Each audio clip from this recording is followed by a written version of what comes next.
An outstanding award indeed. Congratulations to Marini.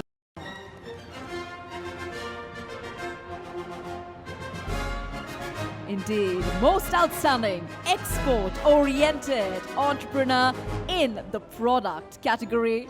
Gentlemen, Olu Jayasuriya.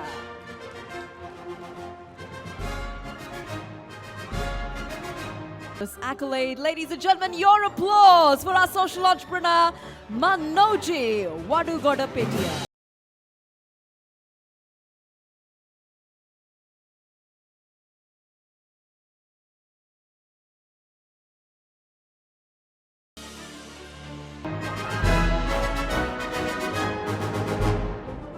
Innovative Entrepreneur for 2023 for Celine Exporters Private Limited. Here she is, ladies and gentlemen, receiving her award.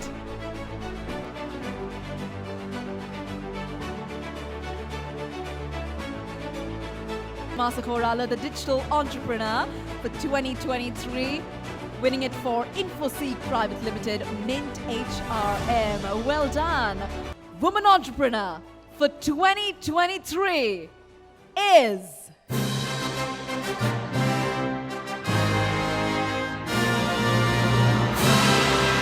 Nishani Fernando. Manisha Exports Private Limited, congratulations to you. Let me first congratulate all those who were the winners of the award. I must also commend all those who took part, because this last year was not an easy year. The last 3-4 years has been difficult for all businesses. And I must commend the women entrepreneurs who made up their mind to go through it. This year will be about the first year with positive growth after 4 years.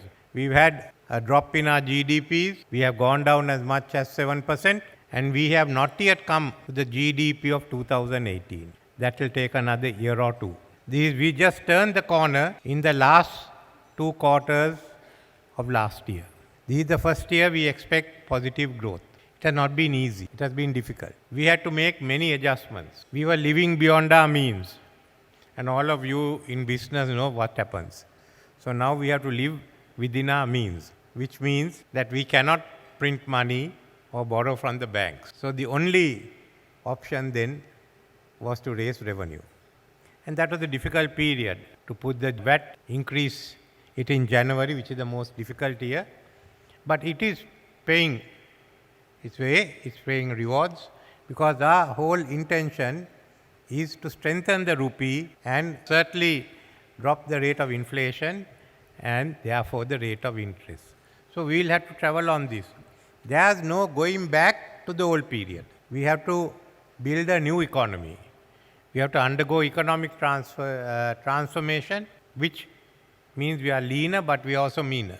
And we also have to become highly competitive and export-oriented.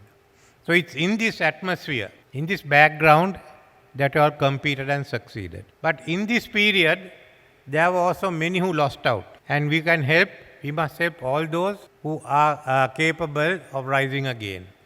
This is why we've declared a moratorium on parata execution till end of the year. Let's see what we can do and how all your associations can help the members. But this is, since it's a new economy, it's a new beginning. We want to see many more women entrepreneurs. In fact, we want to see many more women in the workforce. We can't be satisfied with the number of women who are in the workforce. We have to increase it. So your association has a part in it by promoting women entrepreneurs, who in turn will ensure that more women are employed. The self-employed. So the government's policies, therefore, will be to promote a larger participation of women in the workforce. We have to do it. As time goes on, as our population growth is leveling out, the only way that you can increase or sustain your labor force is to ensure that more women participate. So these are some of the principles which are guiding us in building a new economy. To ensure transformation of the economy, a digital economy, a green economy, ensure we meet our net zero targets. It will be a completely different economy. But in that, there are many ventures which are open to women entrepreneurs. Small, medium and large, like to say. One is tourism. It's booming. But we are not doing enough to ensure that we get the maximum revenue, which means we need more people employed in the subsidiary services and even in places where you have your bed and breakfast outfits, but not at $5 or $10. We want to ensure that it's at least $50 or $100. You've got to train people. The government certainly is willing to help. So if the Women's Chamber undertakes a course, we will join with you in ensuring more and more women enter the tourist trade in the different fields. It's an open one. And expansion of tourism means expansion of the food and beverages. That's the other. So we are also committed to the modernizing of agriculture. The process has just started. We have a long way to go. The first step is in giving freehold title to all those who have land development ordinance permits. That is about 1.5 million people.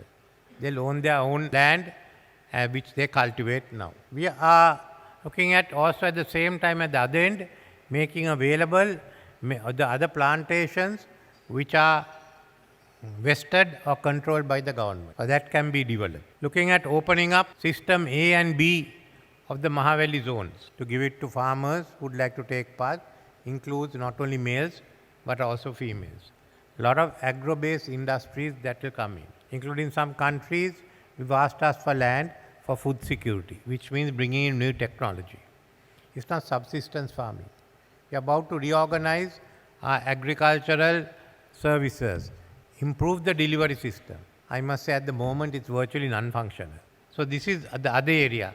Either in agriculture, it can also mean high-tech agriculture, vertical agriculture.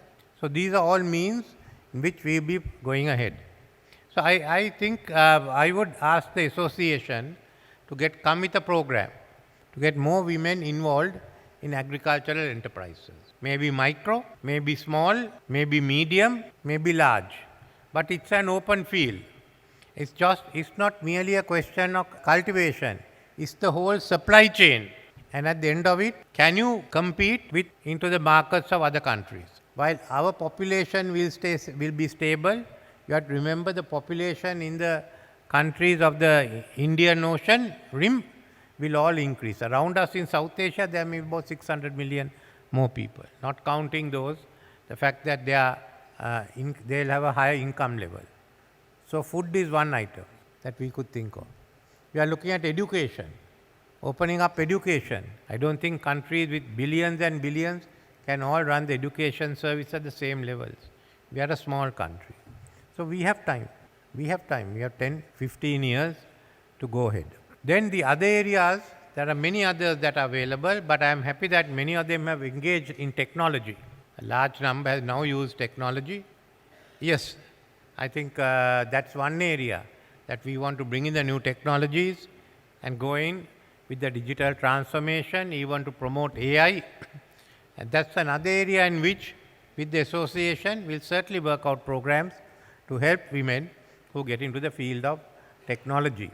And I was amazed, and I think so would be the minister, that women are now getting involved in renewable energy, in solar energy. Yes, we should help them.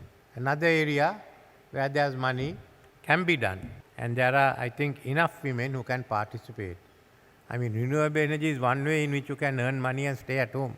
That doesn't mean work is there, but it has to be done nearby. The food industry itself.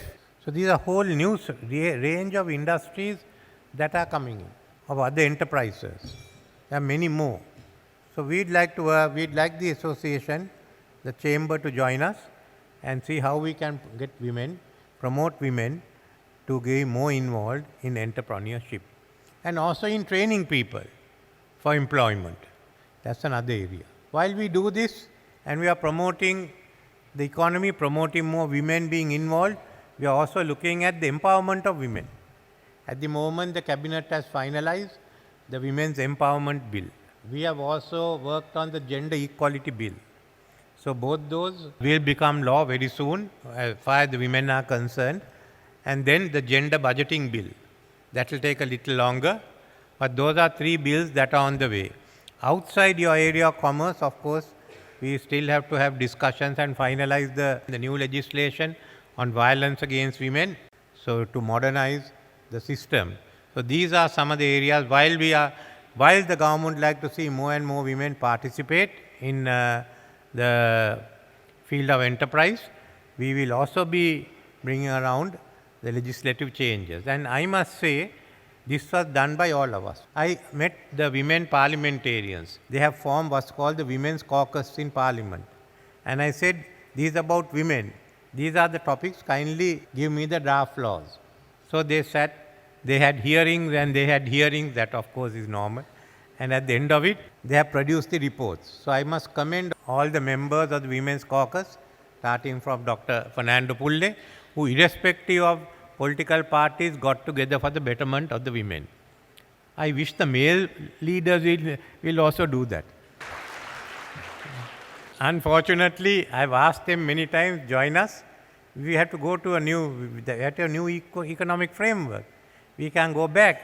And remember, we have to give assurances to the IMF and about 30 creditors, which we cannot break. You can't go back on it. If you go back on it, they will withdraw the support. So I've been telling them, let's all get together and agree on how we open up the economy. Then it doesn't matter who wins, who loses. The system is the same. And if you want, you can ignore the politicians and go ahead and do your business. But unlike the women MPs, the male MPs have not yet seen census. So I'll have to ask Dr. Fernando Pulle and others to go and tell all those leaders, look, we got together, we have resolved our issues. Let's get together and resolve the country's issues.